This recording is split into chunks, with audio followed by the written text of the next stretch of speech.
ಇನ್ನು ಮುಂದೆ ನಿಮ್ಮ ನೆಚ್ಚಿನ ಧಾರಾವಾಹಿಗಳ ಫುಲ್ ಎಪಿಸೋಡ್ಗಳು ಸನ್ ನೆಕ್ಸ್ಟ್ ಆಪ್ನಲ್ಲಿ ಮಾತ್ರ. ಡಾಕ್ಟರ್ ಏನಂದ್ರು? ಸುಮತಿ, ಅಲ್ಲಿ ಏನೇನ್ ನಡೀತು ಅಂತೆಲ್ಲ ಹೇಳ್ತೀನಿ. ಆದಷ್ಟು ಬೇಗ ಕಾರ್ಯಕ್ರಮ ಮುಗಿಸ್ಕೊಂಡು ಬೇಗ ಬಾ. ಯಾಕ್ರಿ ನಿಮ್ ಧ್ವನಿ ಒಂಥರ ಇದೆ, ಏನಾದ್ರೂ ತೊಂದರೆ ಆಯ್ತಾ? ಎಲ್ಲಾನು ಫೋನಲ್ಲಿ ಹೇಳಕ್ಕಾಗಲ್ಲ ಸುಮತಿ, ನೀನು ಆದಷ್ಟು ಬೇಗ ಬಾ. ಸರಿ, ಬೇಗ ಬರ್ತೀನಿ. ಸರಿ. ಯಾಕೋ ಧ್ವನಿ ಒಂಥರ ಇದೆಯಲ್ಲ, ಏನಾಯ್ತು? ಸರಿ, ಅಣ್ಣಂಗೆ ಹೇಳ್ಬಿಟ್ಟು ಹೊರಡೋಣ. ಅಣ್ಣ, ಆಮ, ನಾನ್ ಹೋಗಿ ಸ್ವಲ್ಪ ಹೊತ್ತು ರೆಸ್ಟ್ ಮಾಡ್ತೀನಿ. ನೀನ್ ಹಗಲೊತ್ತಲ್ಲಿ ಮಲಗಲ್ವಲ್ಲ ಅಚ್ಚು? ಇಲ್ಲ ಅಣ್ಣ, ಯಾಕೋ ಸ್ವಲ್ಪ ರೆಸ್ಟ್ ತಗೋಬೇಕು ಅನ್ಸ್ತಿದೆ. ಸರಿ, ಮಲ್ಕೋ ಹೋಗಮ್ಮ. ಬೇರೆ ಏನು ಯೋಚನೆ ಮಾಡ್ಬಾರ್ದು. ಇಲ್ಲ ಹೋಗಮ್ಮ. ನಿನ್ ಬಿಟ್ಟು ಎಲ್ಲೂ ಹೋಗಲ್ಲ.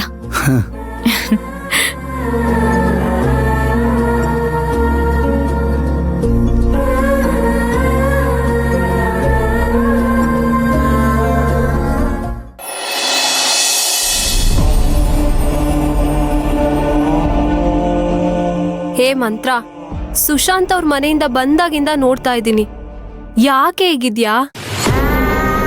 ಸಮಾಧಾನ ಮಾಡ್ಕೊಳೆ. ನಾನು ಈ ರೀತಿ ಅಳ್ತಾ ಇರೋದ್ರಿಂದ ಕಣ್ಣೀರ್ ಬರ್ತಾ ಇದೆ, ಅದರಿಂದ ಈ ಮುಖ ಉರಿತಾ ಇದೆ.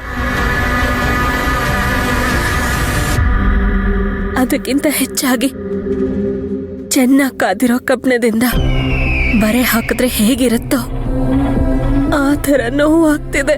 ಹೇ, ಏನೇ ನೀನು? ನಿಶ್ಚಿತಾರ್ಥ ನಿಂತೋಯ್ತು ಅಂತ ಈ ರೀತಿ ಅಳ್ತಿದ್ಯಾ? ಇಲ್ಲ,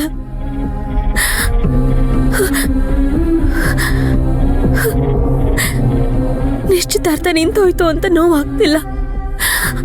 ಸುಶಾಂತ್ ನಡ್ಕೋತಾ ಇರೋ ರೀತಿಗೆ ನೋವಾಗ್ತಿರೋದು. ಅವನನ್ನ ಯಾವ ಗುಂಪಿಗೆ ಸೇರಿಸ್ಬೇಕಂತಾನೆ ಗೊತ್ತಾಗ್ತಿಲ್ಲ. ನಾನಿಷ್ಟೆಲ್ಲ ಹೋರಾಡಿ ಹಾರಾಡಿ ಮಾತಾಡಿ ನಿನ್ ಮದ್ವೆನೂ ಅಟೆಂಡ್ ಮಾಡ್ದೆ.